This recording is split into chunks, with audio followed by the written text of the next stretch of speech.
ऐसे बहुत जगह है। रुद्राक्ष का तो महत्व नेपाल का ज़्यादा से ज़्यादा वेद में लिखा अनुसार नेपाल में फले हुए रुद्राक्ष ज़्यादा महत्व होता है। रुद्राक्ष तो भारतवर्ष में भी होता है, भारत में भी होता है, इंडोनेशिया में भी होता है। छोटा छोटा जो माला आता है 108 का, छोटा पहनने में इजी करने के लिए, वो माला इंडोनेशिया से भी आता है। जो बड़ा बड़ा होता है वो नेपाल का होता है। उसमें गौरी शंकर भी होता है, 2 जुड़ा हुआ। तो अब हम आपको वो पेड़ दिखा रहे हैं जो रुद्राक्ष यहाँ पर बनते हैं। पशुपतिनाथ मंदिर के अंदर ये पेड़ मौजूद है और पंडित जी हमारे साथ मौजूद है। पंडित जी क्या बताएंगे, क्या किस चीज़ का पेड़ है और कैसे रुद्राक्ष यहाँ पर होते हैं? ऐसे रुद्राक्ष, रुद्र प्लस अक्ष मिलकर रुद्राक्ष बना हुआ है। रुद्र बोले तो भगवान शंकर जी है, अक्ष बोलो आंसू है। जो भगवान शंकर जी का आंसू गिरा था पृथ्वी में, वहाँ से एक झाड़ पैदा हुआ, उसी में फला हुआ रुद्र प्लस अक्ष मिलकर रुद्राक्ष बना हुआ है। जो रुद्राक्ष का पेड़ ऐसा होता है। नेपाल में रुद्राक्ष खेती होता है, यानी कि रुद्राक्ष का जंगल है नेपाल में, जो यहाँ से लगभग दूर है। लगभग 400 किलोमीटर यहाँ से एक दिंगला भोजपुर जगह है, वहाँ पूरा जंगल, पूरा वन जंगल रहता है। उसमें पूरा रुद्राक्ष का खेती होता है। यहाँ तो एक छोटा पेड़ है, ये रुद्राक्ष के आकृति के लिए, जो दर्शनार्थी के लिए, दर्शन करने के लिए यहाँ लगा हुआ था। थोड़ा सा ये बंदर ने तोड़ दिया है।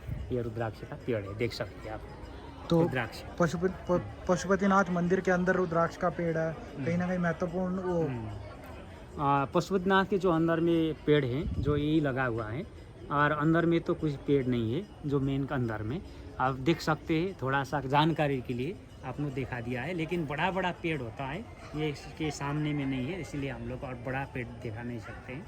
यही पेड़ देख के आप लोग दर्शन कर सकते हैं। जैसे रुद्र होता है, रुद्र प्लस आपके रुद्राक्ष मिलता है। ये सीज़न में अभी रुद्राक्ष पक्का होके गिरने का जगह हो, समय है, यही समय में लगा सकते हैं। जो रुद्राक्ष ये है, ये दिख सकते हैं आप लोग, आपको मतलब मैं दिखा रहा हूँ। ये इसके जो रुद्राक्ष है, पंचमी रुद्राक्ष है, जैसे एक ऐसे पेड़ जैसा उससे आता है।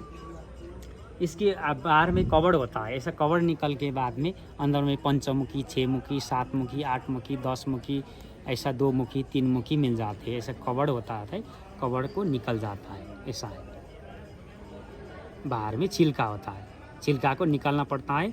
तो छिलका निकालने के बाद में ऐसा माला बनाता है, रुद्राक्ष का हार माला। ये पंचमुखी है, इसमें 5 लाइन होता है, 5 धरसा, उसी के लिए हम लोग पंचमुखी बोलता है। 2 धरसा होता है, 2 मुखी बोलता है, और 3 लाइन होता है, 3 मुखी बोलता है। ऐसा इसमें 5 लाइन है, इसीलिए ये रुद्राक्ष पंचमुखी ओरिजिनल हार है। जैसे ऐसे पेड़ जैसे तरीका से आता है।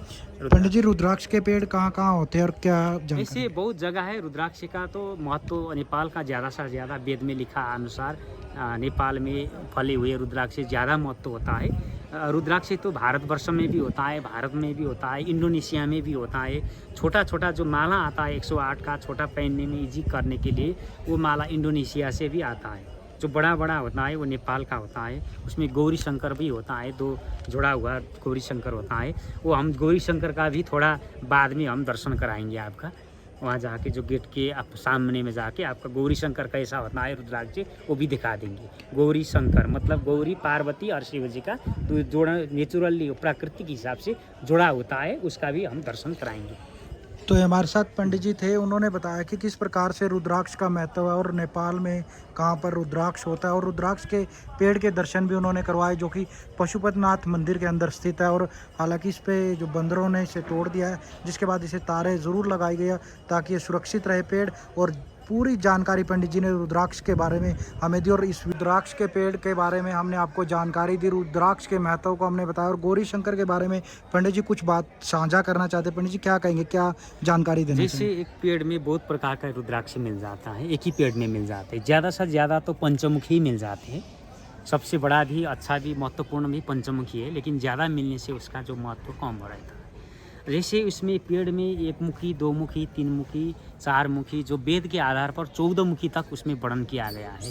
लेकिन मिलने में 27 मुखी तक मिल जाती है रुद्राक्ष।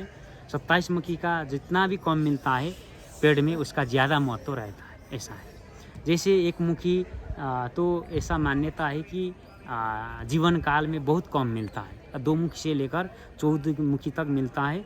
और ज़्यादा से ज़्यादा 4, 5, 6 ऐसे तो सभी पेड़ में मिल जाते हैं, और ज़्यादा से ज़्यादा पंचमुखी मिल जाता है। और दूसरा बात, एक महत्वपूर्ण बात है, जो गौरी शंकर मिलता है, ऐसे ही पेड़ से ही गौरी शंकर मिल जाता है। जो खेती होता है नेपाल में रुद्राक्ष से, गौरी शंकर बोले तो गौरी और पार्वती और शिव जी।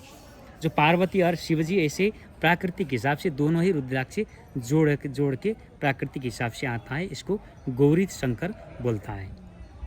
ऐसे इसका महत्व बहुत ज़्यादा रहता है। जो गौरी शंकर शिवजी और पार्वती का ऐसा भी इस पेड़ से आता है बोल के हमने आपको जानकारी दे दी।